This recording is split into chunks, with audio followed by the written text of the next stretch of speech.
Sa makausap pa, mayong buntag sa tanan. So karon ang ikapito nga Domingo sa pagkabanhaw. O karon usab ang dispiras sa kapistahan sa Hingoog, ang patron nga gisaulog matag Mayo 22, ang Santa Rita de Casia. So karon usab ang gitawag og Ascension Sunday, ang pagkayab sa Ginoong Hesukristo ngadto sa langit. Kita usab hinaot nga mukayab usab kita gikan sa atong mga kabug-aton. Confession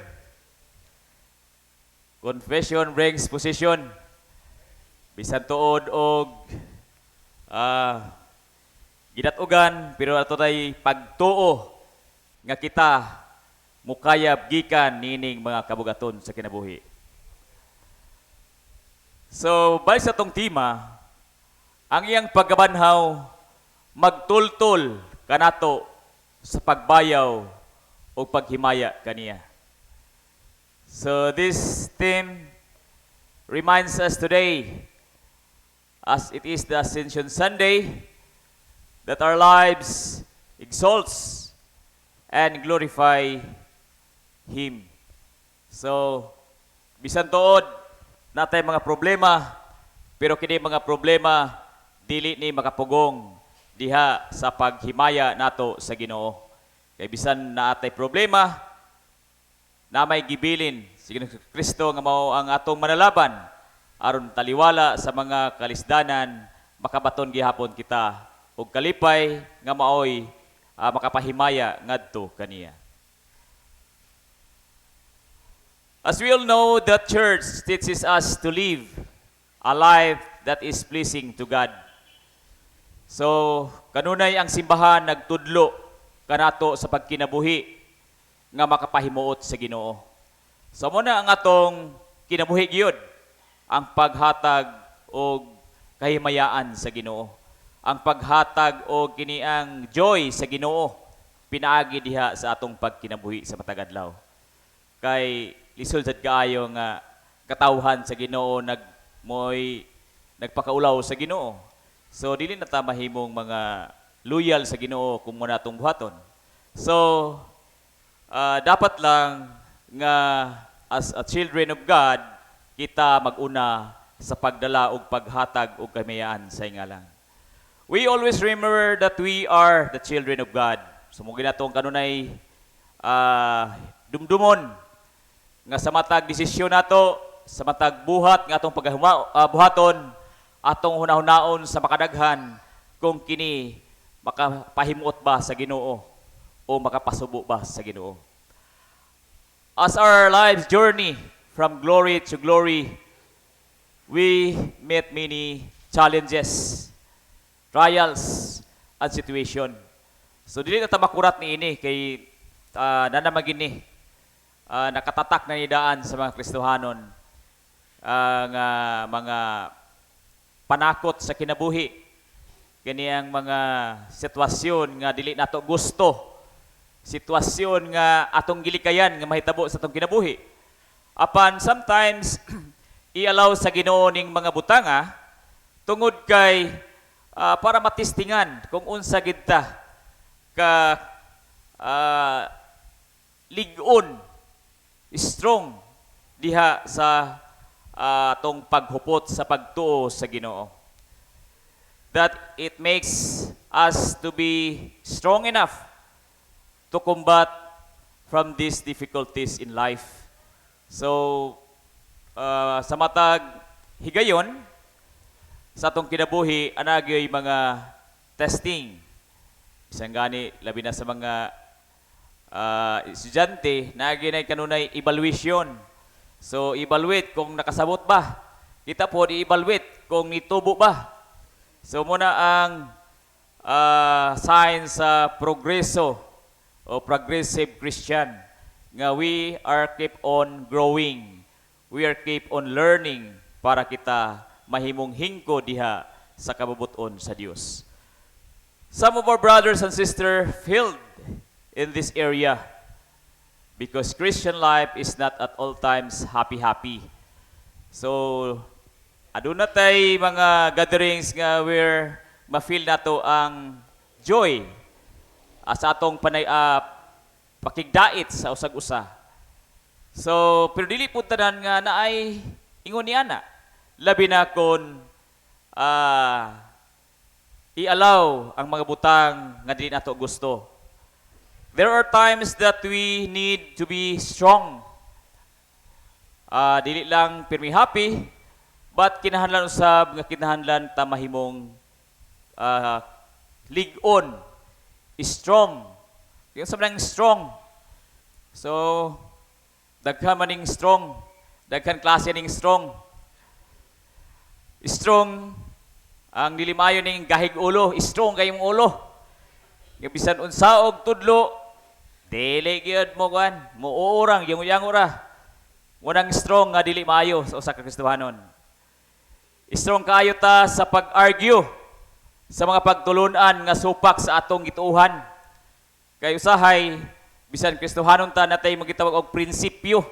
Di gid ako ni usbon akong prinsipyo. Mao gini akong gituhuan bisag sukwahi sa kabubuton sa Dios. So muna nga kung makadungog og mga pagtulunan nga supak sa atong prinsipyo, munang strong sa takayo nga musupak niini. Moingon ta nga sa imo applicable pero sa ako murag lisod. So muna ang mga strong sa atong kinabuhi nga dapat atong bantayan. Dili nato na i-strong ng mga parte sa atong kinabuhi nga mo hawid ganato diya sa pagtubong Kristohanon. Or strong enough to hold our faith in Him. Mao ni nga atong ipa-strong sa atong kinabuhi kining pagtuo sa Ginoo nga sa Dios sa tang Dios ug hari sa tang hari, so that we will not be contaminated sa mga salawayong buhat sa kalibutan. So munay nga kung strong tani ini, bisan unsa pa na dihang mga tentasyon, bisan unsa pa na dihang ipaibog-ibog sa kalibutan, mga sinaw sa kalibutan, mga kanaang makapatulog laway sa kalibutan, dili na makapatandog tungod kay kita lig-on, strong diha sa tong pagtuo sa Ginoo. Remember that our God Jesus, the Lord Jesus, ihatagan kita kinabuhing walay katapusan. Muni ang assurance sa Ginoo, eternal life. This where we should be strong enough to hold on. Usaon nato pag-maintain nga kita makahupot nining kinabuhing walay katapusan. That whatever situation, whatever challenges, whatever trials, hardship, we must be strong enough. Never ta mo taste sa sweetness of this world, because this is only a trap of our enemy. Kanang mga patilaw ba, patikim. So di na ta magtikim-tikim na ng mga iya sa kalibutan. Kay parabito sa kanang litson manok, once tested, always wanted. So maadik ka. So ayaw pagtilaw kay maadik ka sa kalibutan. Kaya kung maadik ka sa kalibutan, na iya dili ka na iya sa Ginoo, iya na ka sa kalibutan. So, muna atong likayan. Kanang labi na sa mga kalalakinan, bisan sa mga kababayan pod.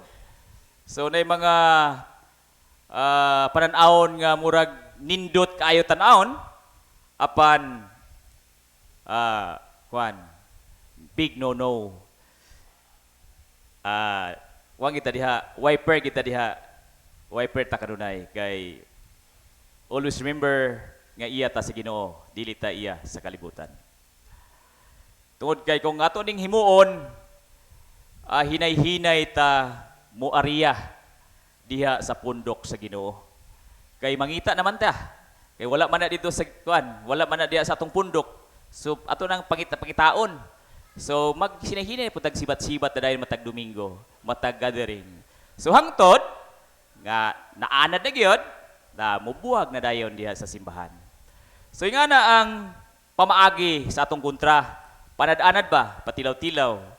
So kinahanglan nga dili gid ta magpadala. We should be strong enough sa mga butang ngayon ini. Dili unta ta maparihas sa mga tao nga anaa sa borderline ba? Unsam sa ning borderline ani? Daghan may mga borderline. Kanang dili na imo og dili imo. O dili sa mao ang borderline nga kung ibuti pasabot. Ang borderline sama ning mga hamtong ba? Mga lalaki ug babae namang gimoabot maging panahon nga nata sa edad nga nata sa borderline sa atong normal ba? Borderline sa atong kining normal sa sugar, borderline diha sa atong BP. So mo na mga borderline. So for example ining patuyang taog kuan ba? Patuyang tagkaon sa kining lami kay ganahan mangit taglami gini nga pagkaon. Labi na karon pista, humba, litsun. So muna ang kuan bantayan. So kung nata sa borderline, kung pwede ayaw gid sa or gamay lang igayo para baho na lang baho. Kay lisod kaayo nga malabihan, so mo na hinungdan nga imbis na maglipay-lipay ta, natuan na lang ta sa ospital. Then kinisad ang kining sugar, so daghan na ba kaayo mga salad karong pista, mga cake, mga soft drinks. So nagbaha na karon ugma, magbaha ginaugma. So kinahanglan nga ingana pero usahay lagi kay atong lawas na ana ba magpangita gyud. So munang usahay gamay ra to, gamay ra ni. Ay nabito tambal dayon. So ingon usab niini, usahay kita nga mga Kristohanon nga bisag gibawal gyud isip mga Kristohanon, gibawal sa atong leader nga ayaw lagi pagtilaw kay dili makaayo sa atong kinabuhi. So tungod lagi sa kagahi ba sa ulo, ay gamay ra bitaw ni. So nga na magsugod ang atong trouble sa kinabuhi. So self-control, self-discipline. So kinahanglan nato ang strong self-control. Isip mga Kristohanon kinahanglan lig-on tanining gitawag og self-control. Pagpugong sa atong kagalingon. Sometimes we make excuses. Natay mga pasumangil ba? Kay bisan sao na to kuan, bisan sao na ko Brad. Bisan sao na ko Father, huyang gid ko ning mga butanga. Basta mo hisgot na ganit ng mga lami sa kalibutan murag diha gid kuan gid palpak gid ko diha. Bisag usaon nako og kini ang pagpaningkamot nga mawala na sa kuno hunapan kanuyon gid ko dito paingon dito. Dalit ako kay mo bigay. So ingana ginang mga rason sa kaning wa pagid naka-overcome ba.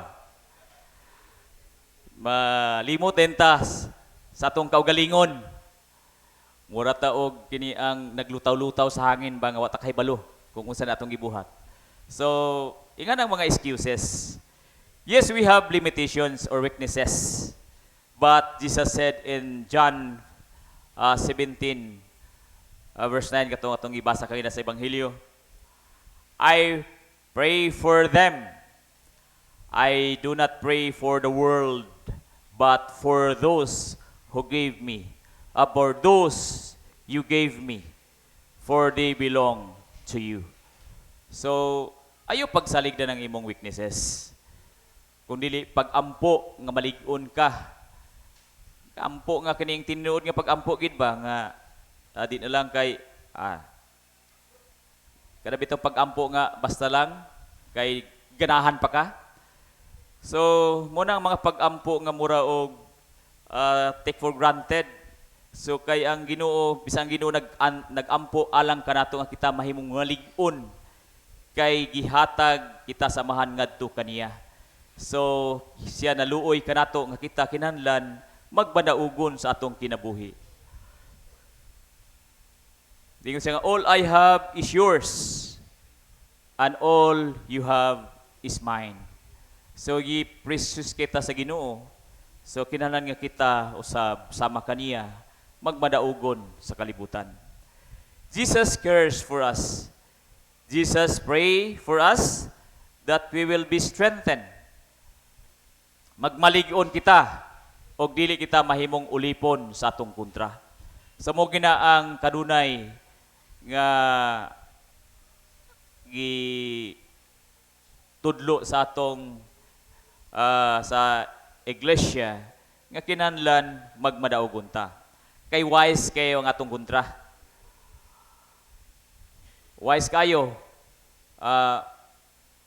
Atong edad, gani mo 100, taas pa ng 100.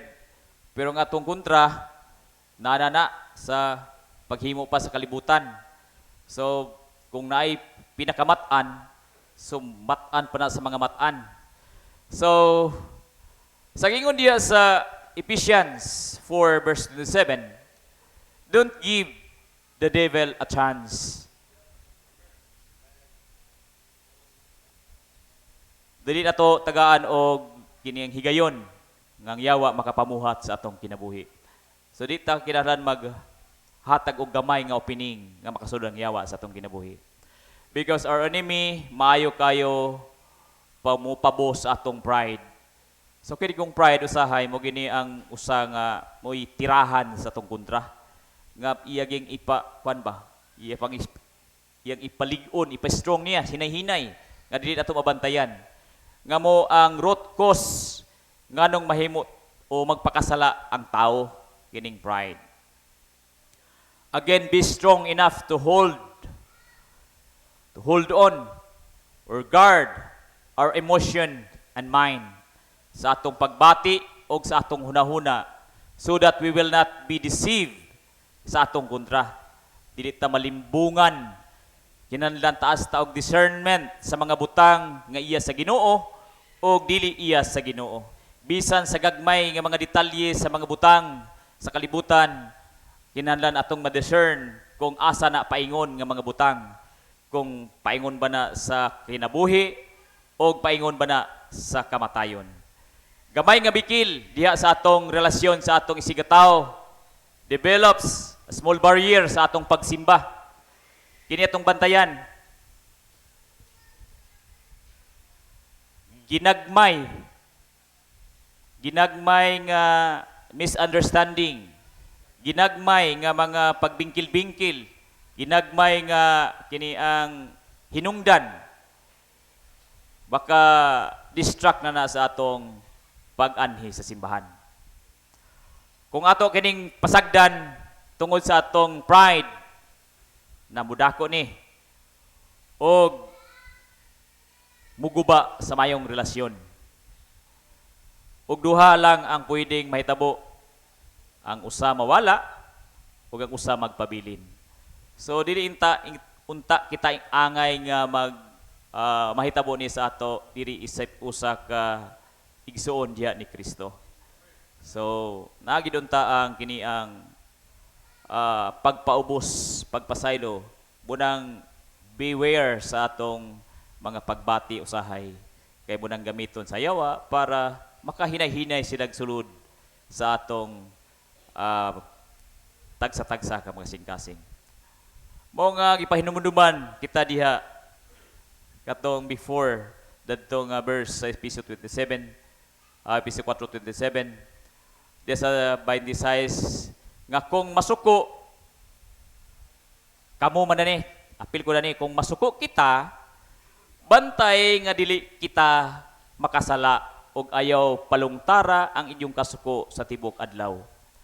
So, dili sa tingali ta mga bato nga dili mo masuko, dili budta mga bato nga dili malipay, pero atong hunahunaon nga atong kasuko di nato kining ipadugay sa atong kasing-kasing. Kay naman ang atong pagkamapaubsanon. So mo nang we should be watchful sa mga butang nga sama nini. Kay nagsugod sa tanan diha sa ginagmay. And this cannot exalt and glorify God. So sa ginagmay, hantod, madugangan, o mahimo ng dako. As our theme this Sunday, His resurrection leads us to exalt and glorify Him. So, the next is how we exalt and glorify God. Unsaon man nato pagbayaw o ang paghimaya sa Ginoo. So, padayon lang gyud ta sa atong gihuptang pagtuo hangtod mahimo kitang magmadaugon. Kayang mo surrender pilde sa atong kontra. Og dili ta makapahimaya sa Ginoo kung kita pildiro. Pareha bitaw ng banang nga sugarol, kung mapildi sa sugal way kwarta, mahimaya bang asawa?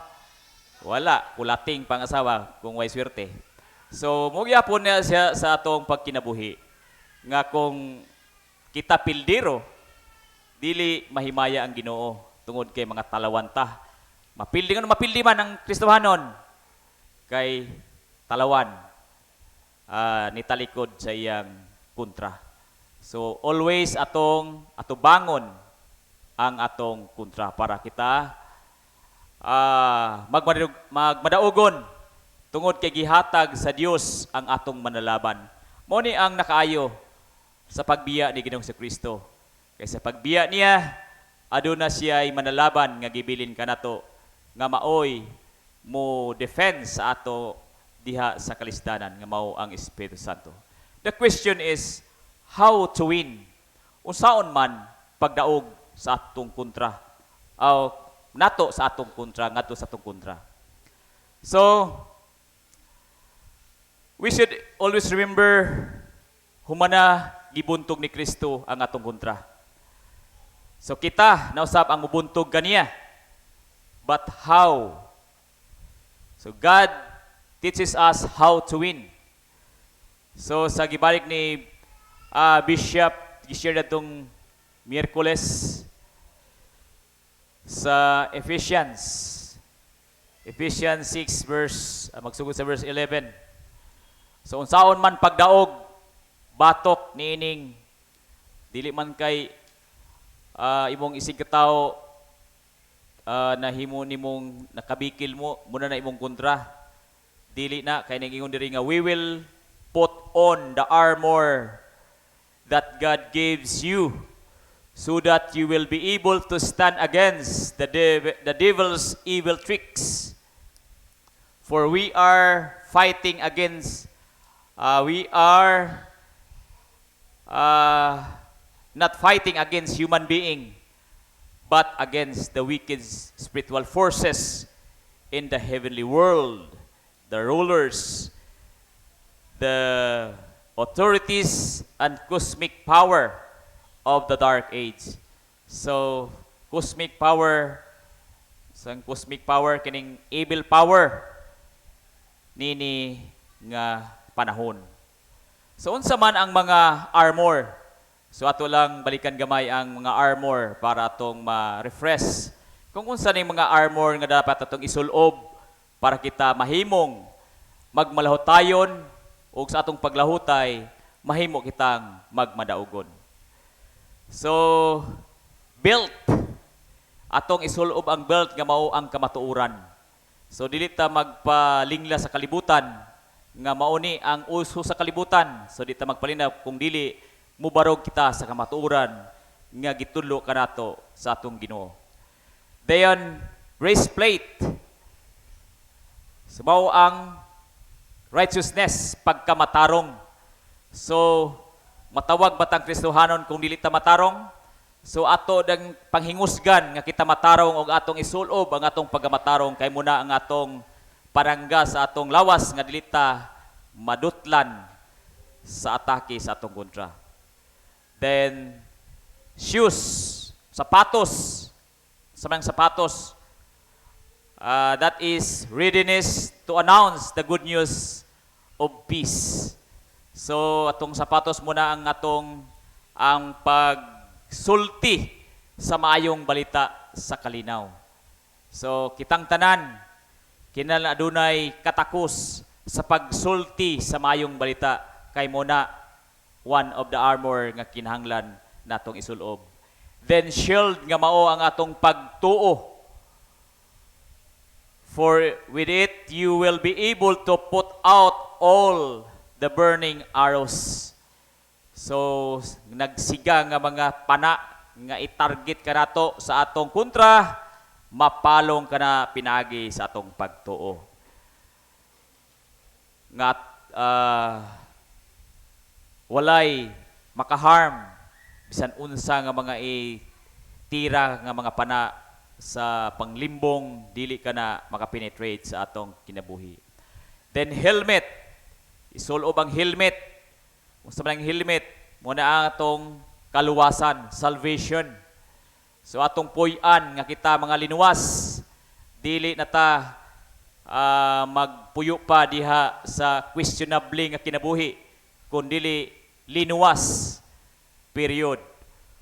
Then sword, unsa man ang sword, espada, mo atong weapon. So mo ni ang word of God which the Holy Spirit gives us. Mo ni ang atong armas nga gihatag sa balaang Espiritu Santo nga mao'y gibilin ni Ginoong si Kristo para manalipod kanato. Ang kini ang word of God, pulong sa Ginoo. And the most important is prayer. Pagampo gayod. So atong kanunay atong dasigo ng atong lawas sa pagampo, atong diktahan ng atong hunahuna o atong kasing-kasing magampo kita kanunay. We will develop ourselves the joy in praying. So kanang magampo ba nga naay kalipay, kanang dili magampo kay napugusta kay gikinahanglan gyud kay kuan, kanang dako na kay problema ihatay mo ampo. So kung may tag relasyon sa Ginoo, may sad nga atong kuan pakig sandurot sa iya, may sad nga atong mayo or kini ang frequenta mag tawag sa iya diya sa pagampo. Pare bitaw sa kini ang babae ug lalaki. Kanang labi na kanang mga batan-on nga kanang first bitaw first love kanang primero pa bitaw nakauyab nga murag uros-uros ba. Nga when they have conversation bisan sa cellphone lang. So ato makita nga puno sa kalipay. Grabe nga ngisi. Bisag sila ra isa, sila duha nagwan, walay laing tao. Grabe nga kanang ngisi lapos na dalunggan. So muna ang kini ang bation ba sa kining manag-uyab nga makikistorya sa iyang uyab. Grabe nga kalipay. Unlimited ang time. So, mahalag mabilasyon. Basta kay makaistorya lang. So pag-augma, dili masugo kay nabilasyon. So ingani unta ang kuan. Na excitement kanunay ba? Kung mo ni atong i-apply diha sa atong pag ampo, nga ano'y excitement ba? Nga pag-istorya na sa Ginoo. So muna ang atong murag imposible man na fadera. Pero atong tun-an ang atong kaugalingon. Atong tun-an kay mura ning paagi nga mahimutang duol sa Ginoo. Diha ta magpasikat sa Ginoo, di ta magpasikat sa ubang tao, kundi diha ta magpasikat sa Ginoo pinagi sa atong pagampo. Ug di sa gay magpasikat kay magpahaba pug ka. Pero nagyapon ang kini ang kasing-kasing nga papabsanon. So kung magampo ta kanunay sure gid na nga ang Ginoo magapamuhat gid sa atong kinabuhi. Nga ang Ginoo mo witik gid nga katong imong gibuhat ganina murag di tumayo. So mo convict na sa imong unahuna nga ang mga butang nga dili angayan buhaton isip pa nga Kristohanon. So mausab unta kini ang atong i-develop sa atong kinabuhi diha sa pagampo. Ang excitement kanunay diha sa atong pagduol sa Ginoo. So kita usahay sa akong gigong gayina nga ay ta maampok kung naay problema. So kana bitong uban nga uyab bitong murag bugnaw na bitong kanang labi na gipang gibiduangan sa laki nga ay hara mo tawag sa iyang uyab nga tagay ko guan dia di kay nakoy problema. Kadugaya ang matikod ang uyab nga gipangwartahan ang tikod aning lalakihan eh. So iyan ang atong pagsangpit sa Ginoo.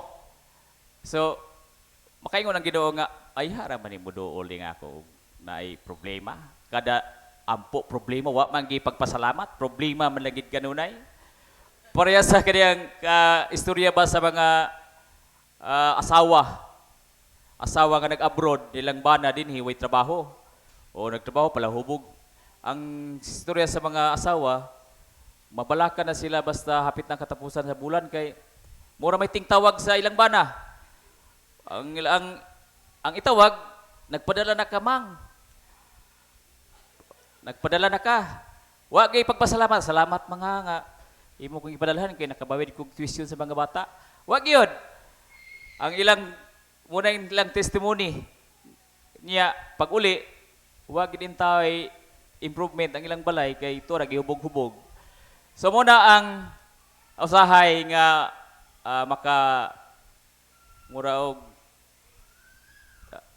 murag makapahimuot paminahon pero usahay mo na nga atong batasan diha sa atong pagsangpit sa Ginoo. Kung wala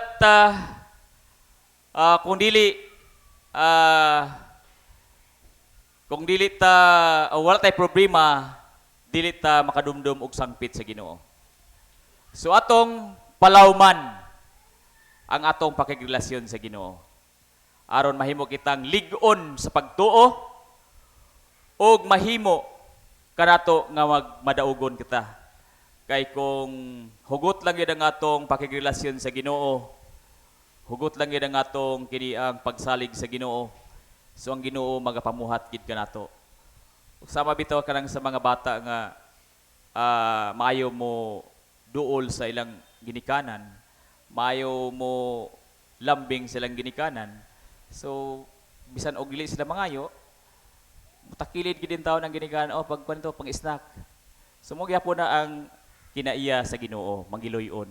So kung nata niya na, so sure kayo ang atong mga pagampo dunggon gyud sa Ginoo. O kita mahimong magmadaugon sa atong pagkinabuhi.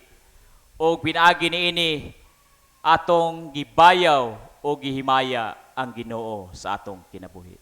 Mao ni atong ebanghelyo o gihangyo ang tanan sa pagpanindog.